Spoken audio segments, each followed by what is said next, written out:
IDMA's Fall Networking Extravaganza. I'm Kate Travis, President of the Innovative Digital Marketing Association at UW-Stout, and I'm really happy you're here. Today's topic is very near and dear to my heart, and I hope you too will experience the value in it. Networking is an essential skill when you're launching your career and even after, as many of our partners can attest. Whether you're seeking your first internship or ready to launch into your full-time career, the right connections can be just the leg up you need to seal the deal and find the best fit. According to Glassdoor, corporate job offers attract an average of 250 applicants. Of those 250 applicants, 4 to 6 candidates will be interviewed. From those 4 to 6, only one will get the job.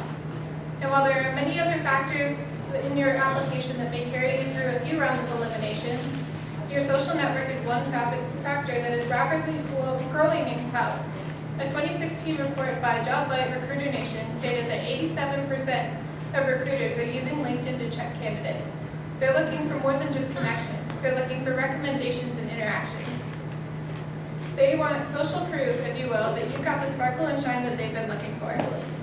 Lou Adler, CEO of performance-based hiring learning systems, conducted a survey in 2016 of over 3,000 working professionals and found that 85% of them found their current job through networking of some kind. This panel of esteemed professionals you see to my left are eyewitness testimony to the power of networking. They're here taking time out of their busy schedule to help you learn how to make a lasting and positive impact. Allow me to introduce you to them now. Pulling up the profiles. Okay, Bettyann Fritz, Senior SEO Manager of Web Operations for Thomson Reuters. Haeska, Web Content Director for FindLaw.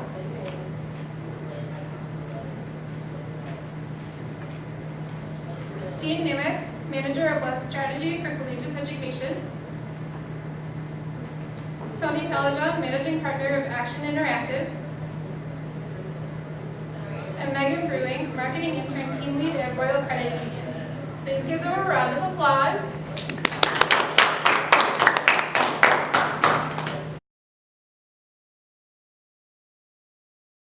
So self-awareness. You're probably wondering why the heck I'm talking about this. It's supposed to be about networking. But this is such an important piece of prepping for these conversations that you're having while networking, whether it's over coffee, having that one-on-one, LinkedIn, someone reaches out to you, a recruiter, if you're setting up informational interviews. This is a huge part. So I'm going to talk a little bit why that is so important in networking. So you're knowing your core interests, your values, and your strongest skills are going to really open you up for success. It'll help you define opportunities. It'll help you define the support you may need or the rewards. I wanted to give an example here. When I was at Target, I took a new position, a promotion within the company, a new title, and I actually came back from vacation for my new start date, and it was stripped from me. Weeks later, they went through a reorg, and we lost over 10,000 employees. So that was kind of a wow moment, right? I was starting a new position, I had a new incentive package, etc., a new salary, and that was completely taken away from me. And at that point, I knew that I wanted more. Besides the fact that I was frustrated, I knew that I was ready to develop my career. I knew that I deserved that. I knew that if I was going to go into this pay category, why sit here and sell myself short? So knowing myself and those things that I had, those values, allowed me to have those conversations with the current manager that I had to say, I was going into this role, this was going to be my new compensation, etc. I want more now in this role. So having that confidence and self-awareness to know that I wanted more and have that conversation. So now we're going to go into these a little bit. Sit down. Perfect. So your core interests. Fulfill your needs, you guys. You can learn the needed skills. Is it italicized? It is there. Needed skills. I went to Stout. Yes, I learned so much here, and you guys have as well. But you have to fulfill that need that you have. One of mine is training and educating. I love doing that. That's why I have my own consulting business. I love consulting with people and training them on something that I know best. In this position, when I was going through the interview process, I had to ask about that. I asked, are there going to be training opportunities in this role? Am I going to be able to educate peers, other colleagues, etc.? Because that was a need that I had, so I would be satisfied in that role. Determine your core interests. Keeps you energized, curious, new opportunities. When I was leaving Target, right in my last year there where I was getting really involved in SEO and the technical side of web operations, I started to have conversations. I did want to know that more technical stuff, the HTML, the CSS, search engines, how do I optimize for them? Because of that, I was remaining curious. And I understood that I needed to, one, self-educate myself, but two, to be not afraid of having those conversations about these interests so we can open up opportunities. Look where I am now. I'm an SEO.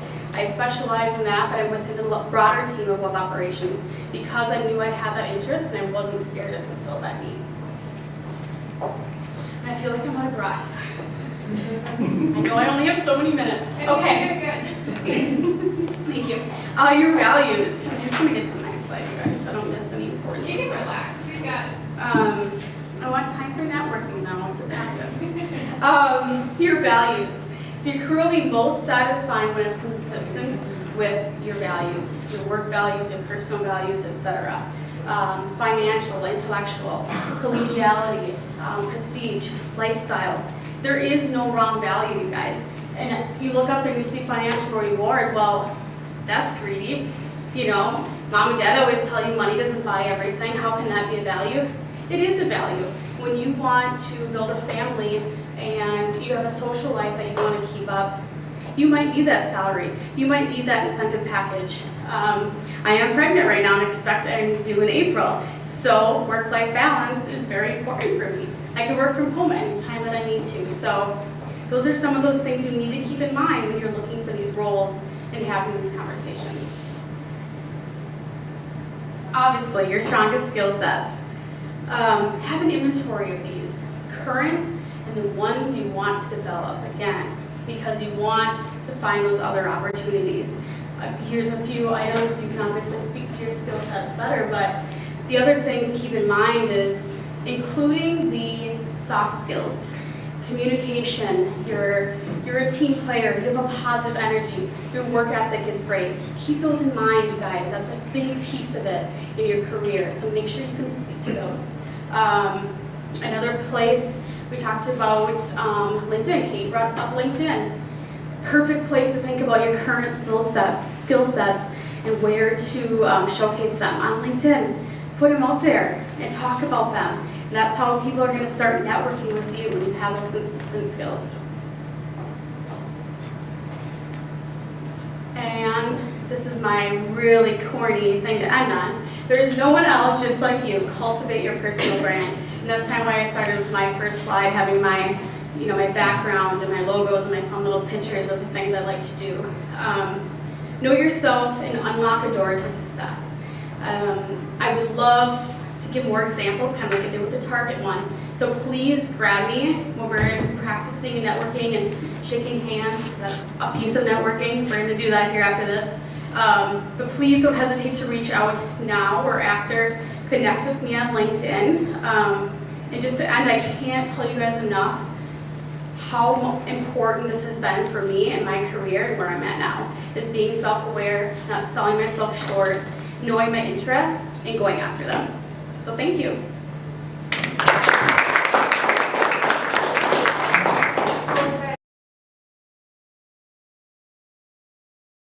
I am the director of content for FindLaw, and that means I manage a team of about 100 writers that write all the content for our FindLaw clients. And so the other interesting note about me is that I'm also on the advisory board for the UW-Stout's Professional Communication and Emerging Media program. So I've been involved in that program for several years now. But one thing you'll find out about me that you can't read about me, you're not going to know about me from just looking at me, is that I'm an introvert. And so for an introvert, networking sort of feels like So by show of hands, how many of you can relate to this, or how many of you know that you're an introvert? Raise your hand. Don't be shy. Don't be shy. It's okay. Okay, so I got a couple. So introverts generally, networking isn't something you generally do naturally. So as my presentation, what I'm going to do is give you some tips about networking when you're as an introvert. But never fear, for those of you that are extroverts, you'll learn a couple things here too. So for introverts, first thing to remember, networking by and large is all about human connection, and that's a one-on-one sort of thing. So, when you think about networking, you think about these events, right? You're coming here and you're meeting a whole bunch of people and you've got a room full of people. By and large, that is not how you're going to do the vast majority of your networking. You're going to generally be, having coffee with someone, talking to someone in line, waiting in the cafeteria or the grocery store. Those types of things, that's networking. And as an introvert, introverts are strong in a one-on-one sort of a situation. So you rock that situation, you own the human connection piece. And so that's something that you know well. The next piece about that too is, once you've actually made a connection, you need to build the relationship, maintain it, manage it. Networking isn't about meeting someone and then asking them to give you your next job or that sort of thing. Networking is about human connection, meeting people, maintaining those connections, and at some point in time, that may pay off for you, but it isn't a good practice to meet someone and immediately ask them, if you have a job for me.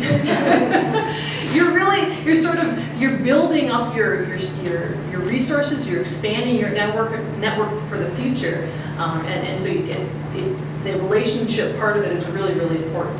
And last but not least is be yourself. As an introvert, you're probably not going to be the person that wants to do all the talking. That's okay. People like to talk about themselves. So as an introvert, you're a good listener. Listen, ask a lot of questions, get people to talk. So number one, one-on-one relationship building. Number two, be intentional.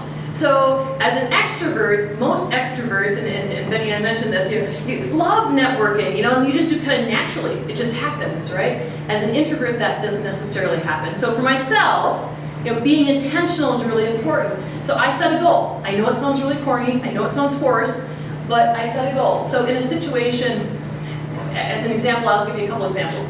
At work, I'll set a goal to have lunch with a different person, once a week. So every month I'm going to have 4 different lunch dates. Kind of set that up, and I make sure that I do that, lunch or coffee or something like that. And that's about meeting new people. That's about maintaining connections, that existing connections, old connections, that sort of thing. Another example is I go to sales events, which you've got this huge room full of extroverted salespeople, and it can be really overwhelming. So as an introvert, I set a goal, and I say I'm going to meet 3 new people and make a meaningful connection with 3 people. Or it can be 6. It could, the number doesn't matter. It's about setting a goal and kind of putting myself out there, making myself do that. Look backward and look forward. So by that I mean, when you are making these connections, when you're meeting people, make sure you're maintaining connections from the past, right? Individuals you've worked with that have been meaningful in your life, that can help you potentially in the future, but they're important connections. And then as well as looking to the future, right? Where's my next role? Where's my next job? What kind of connections can I make to kind of move forward? You have to kind of continue to build your network and maintain the network. And then the last is be kind to yourself.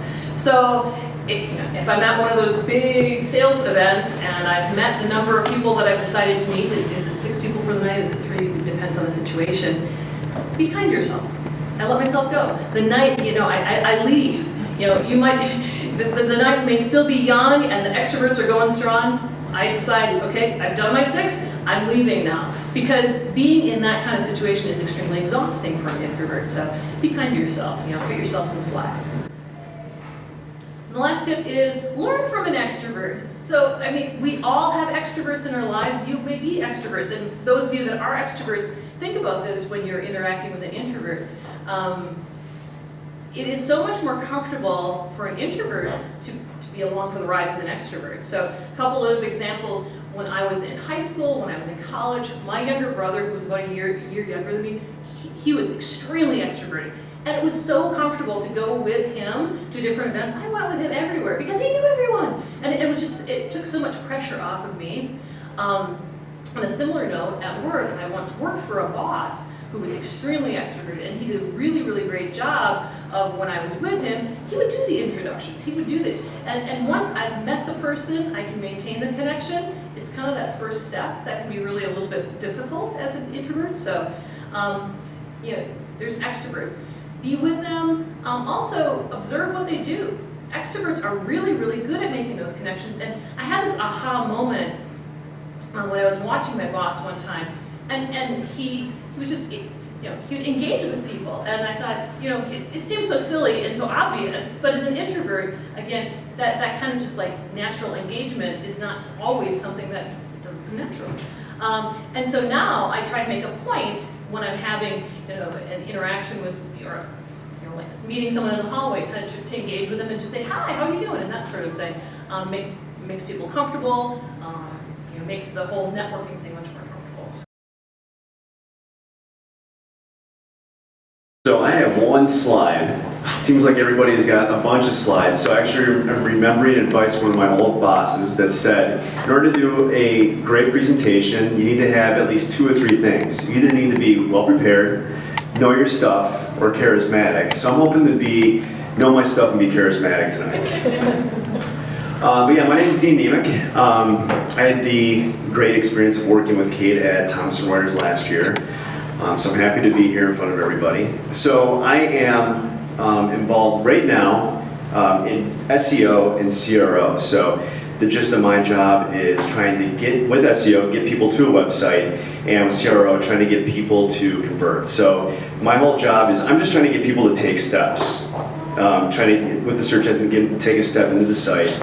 With CRO, to get them to take that next step towards applying and requesting information. So I'm hoping that by the end of my spiel here is to get every one of you to take a first step towards networking. So I know how you feel. If networking is terrifying, I can relate, because I want to skateboard and never have in my life. I actually live across the street from a skate park, and I see kids skateboarding all the time. And I really want to take that first step to skateboard, but I'm afraid that if I do, they're going to laugh and point and judge and make fun of me, and especially if I walk away with a limp because I hurt myself, they're going to be, oh my God, you see that old dude trying to skateboard? Like, I get really worried that that's what's going to happen. I've actually talked about my fear and actually aspiration for skateboarding. Other people are like, dude, don't worry about it, just do it. Just do it, you'll be fine. I swear to God, I'll show you how to get on a skateboard and you will be able to do it. I'm like, no, I don't believe you. I'm going to do it at some point. I am going to do it someday. But I just want to let you know that I can relate if networking is a little bit terrifying. Also, when the first time I ever heard networking was from my dad. And I remember him telling my older brother this, I remember him telling me this. He goes, you need to get out there and network. You need to get out there and meet people. And I remember it sounding so lame. And I'm like, why would I want to go out there and network? And I didn't really know that network is just meeting people. It's really, it's like what Melissa was saying, it is established, it's making connections, it's making relationships, and it's really just meeting people. And like also what I'm going to reiterate is that people love talking about themselves. It is just getting someone to talk about themselves, which isn't that bad, especially about their job, especially if they're doing something they're passionate about. They are not going to mind telling you what they're passionate about, what they like doing. So take that first step, say, hey, what do you do? And I'm sure they'll keep talking about it however much time that they have. They will keep talking about it, especially if drinks are involved. So I wanted to share a little bit of my story with all of you that touches on that networking is easy. People love talking about themselves. It's not as scary as it seems, and I was actually able to change careers because of this. So I was working at Thomson Reuters for about 3.5 years as a front developer, making websites for attorneys. And I started hanging out with some of the SEO folk, and I was really interested in what they were doing. I heard a story about how a competitor to one of FindLaw's clients was actually trying to attack him with SEO, and I thought, oh my God, this is amazing. This is like something out of a TV show.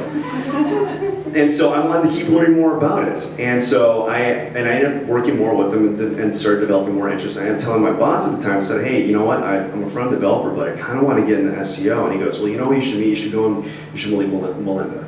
And I'm like, I've never talked to her before. And he goes, just go and talk to her. So I actually, and it's kind of weird because, and this might happen to you later in life, but she didn't, like proximity-wise, she was just over an aisle, but I've never talked to her. So it's gonna be really weird to go and break the mold and just out of the blue, just like, hey, I know we've seen each other probably 1,000 times, but we've never actually said hi. You know, and that's where the networking starts. I actually went over to us and said, hey, do you have 30 minutes to go grab a cup of coffee? I'd love to hear more about what your team does, and I'm actually interested in SEO. So we went and had coffee. She told me about the team, how she got involved with it. And she said, here's some more people to talk to. And I think that's actually one of my tips that I would say with networking is once you actually make establish a connection with somebody, say, hey, is there anybody else that I can talk to about this? Is there anybody at your company that would be interested in this? Because that person that you're networking with, if they know what you're interested in, they might know somebody else that can help you out. They might not be in the position, but they might know somebody that can, maybe at their company, maybe it's somewhere else. And that's the power of networking, is that you're gonna find out how quickly your interest and passion will travel from person to person. So anyways, I ended up talking, I think, to about 7 or 8 people on her team and across different departments. I ended up learning more about SEO, more about how FindLaw does SEO, and what are next steps that I can take to make that transition from front-end developer to an SEO specialist. And it took about a year, and then all of a sudden the job opened up, and you know what, here's another side tangent. If you don't feel like you're qualified for a job, based on the job description, apply anyways. You'll be very surprised if you're passionate, enthusiastic, and you go in there, and if you act that you're really interested in the job, it'll surprise you. And I applied for that job, and I got it, and I've actually been in SEO for about 4 years now. Now I manage a team that does SEO and CRO. So networking can lead to great things later on. So I would just say, take that first step. Talk to somebody, ask them what they're, what do they do, and then they'll naturally ask you, what are you interested in? And that it might not be it might not be the best conversation you've ever had with them. They might be like, oh my God, I do the exact same thing, but they might know somebody else, and that'll keep leading to more contacts and more conversations, and it might lead to that job, and that's really what networking is. So I promise you, everybody in this room, next spring, I'm gonna get on a skateboard. If you go all out networking, just meet some stranger at a networking event, okay? Been doing this obviously, yeah, since 1999, so I've been around for a while. I will also real quick throw in a plug for MinSearch, the organization that until last month I was the president of. I was one of the founding members in 2011, I think we formed it, and I spent the last 2 years as the president. And that is a phenomenal place to go practice networking. And as a part of that, this is where the couple tools that I will suggest, one of which has already been mentioned, is LinkedIn. LinkedIn is, for all of the negatives that LinkedIn can have for it, like their advertising platform, it is a phenomenal tool to assist with your marketing, or your networking, and to assist with doing the research into the people that you are networking with or that you want to network with. I left my last agency in 2012, and I actually made a conscious goal around networking on LinkedIn, which was to reach the vaunted 500 connection number. Didn't really have a reason for it. I just thought, you know what, kind of getting out there on my own, I should probably have more connections because I see that. And I think when I looked last, I'm actually over 1,500 now. Of course, being the president of MinSearch, I had a reason to connect with a lot of people. And, but at the same time, you don't necessarily need a reason to connect with somebody. And that's part of what LinkedIn is all about, is making these connections. And especially as students, you guys have that opportunity, because I don't know anybody that wouldn't be willing to connect with a student who's interested in getting into digital marketing, especially at least in the Twin Cities market, where I'm getting calls from competitors right now, like asking me if I know anybody looking for jobs. Fortunately, they haven't been trying to hire me lately, because that'll be a little awkward, but yeah, the second tool that I want to mention, kind of tied into that, is Google. Same thing. if you're going to an event, if you're going to MinSearch, I believe, at least most of the time, we have a list of who's registered to show up at the event. Go through the list, find some people or some companies that are going to be there. Google them, check them out on LinkedIn, find some information about them so you can go armed with questions to ask beyond just, what's her name and what do you do? Start asking them about what's going on at their company. Same thing, just to stay up on the industry, whether it's SEO, paid search, whatever it is, know what's going on in the industry so you can ask questions about, hey, did you see Rand Fishkin talk about this?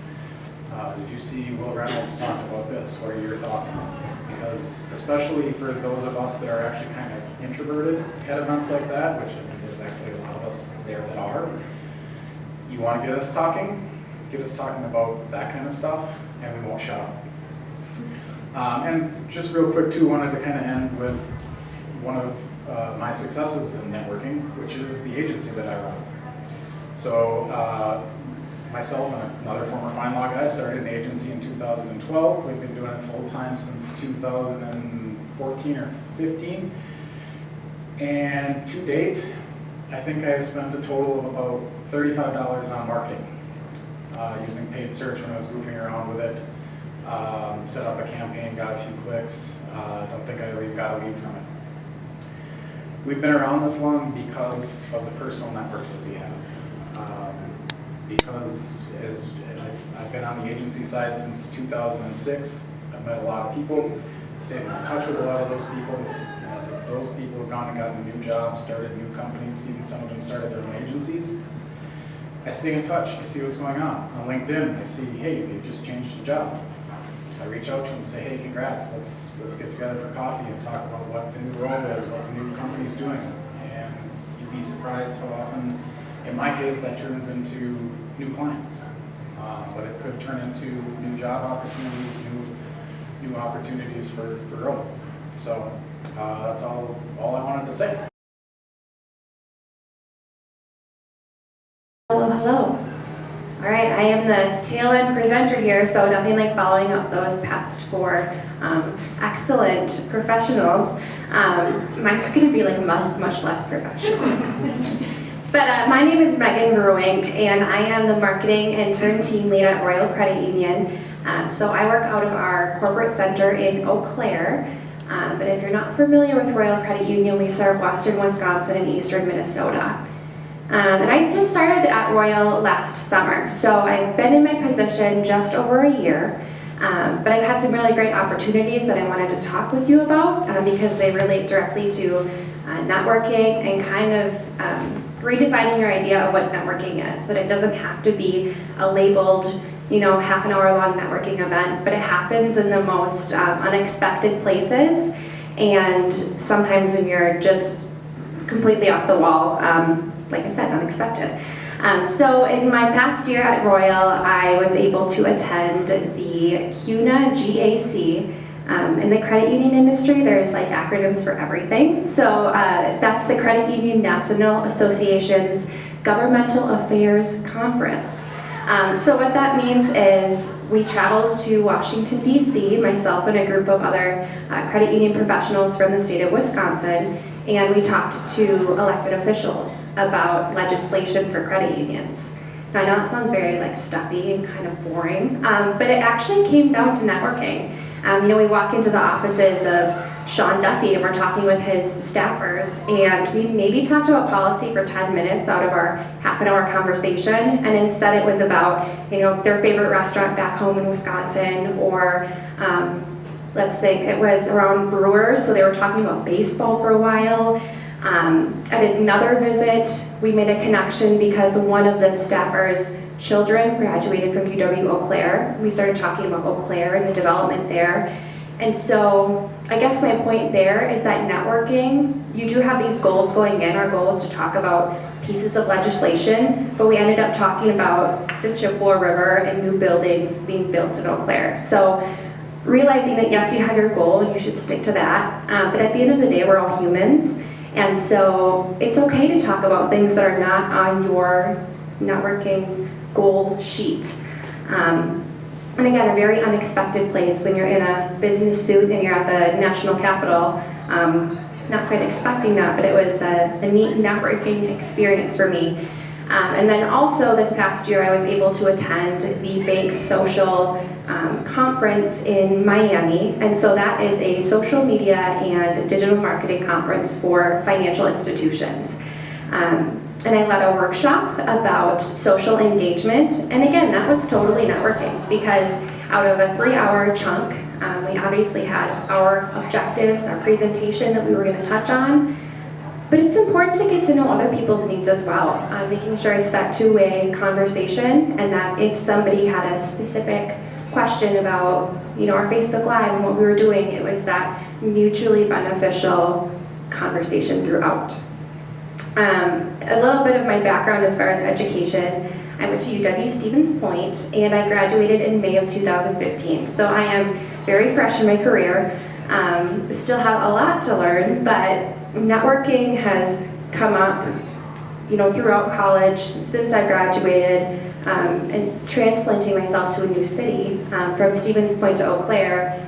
I realized that just talking to people, getting to know them, is a part of networking, part of making your community. It's important to do that career-wise, but also personally, because those connections come up in the strangest but best ways.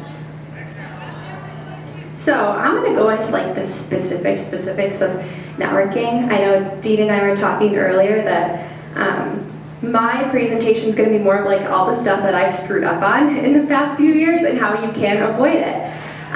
But we're all humans and we're all still learning, and in my career I've realized that nobody ever has it really figured out. It's just learning to be comfortable with not having it figured out. So as far as networking and joining a group of people, it can be really intimidating when there's already a pack of people talking and they're all smiling and giggling, and you're like, oh my gosh, that seems like an awesome conversation to be a part of. How do I join that conversation? And it's okay to just, if you see a little break in conversation, walk right up and say, hi, can I join you? People aren't mind readers, so if you ask them, if they're a nice group, they'll say sure. They'll either continue their conversation or they might open up the circle to you. And you know what? If they say no, sorry, I've had people tell me no before. Can I join you? Oh no, I'm sorry, we're having a private conversation. Okay, thanks so much. You head on to the next group, and that's okay. People might say no to you, but that means the next person might say yes, right? You just gotta be comfortable with putting yourself out there, taking that 10 seconds to be brave, and then running with it. It's also important to say your first and your last name. And this sounds very silly, but I'm from a small town of Wisconsin Rapids in the center of the state. And so sometimes I don't know what it is about small town living, but I could just walk up to people and hi, I'm Megan. Well, it's important to say your first and your last name, just so people actually get to know you. And then as you're building your network, as the other presenters have said, if they remember Megan Vruwink instead of just Megan, when they're connecting you with someone else, that next connection might know 20 Megans, but they probably have only heard of one Megan Vruwink. So first and last name is important. We can talk about handshakes and eye contact without staring people down. But to reiterate what Dean said, that people really love to elaborate on what they're doing. People are most comfortable when they can talk about themselves. So it's okay to just ask, tell me more about yourself. What do you do? If you are in a work conversation, or maybe you don't want to talk about work and you ask them about what their favorite TV show is, you ask them what their passions are. Asking about them and letting them talk first and actively listening can kick off the conversation easily. And one quote I heard in preparing for that GAC, that fancy Washington, D.C. thing I was talking about, is to be interested, not interesting. So obviously it's important to come equipped with those goals you have, with a few nuggets of information, but it's okay to be interested. Especially as a recent graduate, my goals were always I know that I don't know a lot, and I'm interested in learning more. So asking people questions, hearing more information, and then obviously reciprocating that, and either responding to nuggets of information they said, or sharing more about yourself. But when you're interested, you're able to learn more information, and when you actually listen to people, then you're able to engage in that conversation. The other two things I really wanted to touch on, so obviously that mutual relationship is important. We can talk about business cards later if you'd like, but I'd like to talk about the nonverbal communication and then how to handle events when there's food or drink, which sounds really silly, but it is intimidating when you're first in the networking circle. So nonverbal communication, obviously if you're at an event and you're a little bit nervous, you're standing crossed. You guys have heard of this, right?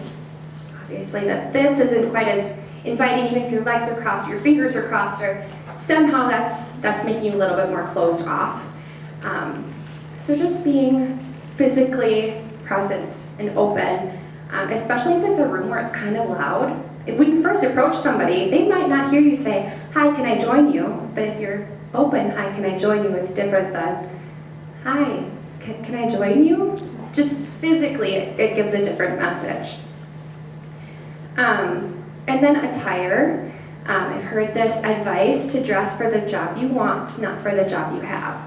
So, obviously being sensitive to where the networking event is, if it's a business after hours and it's at a local pizza bar place, it's probably appropriate to dress a little bit more casual than if it's a labeled business networking event.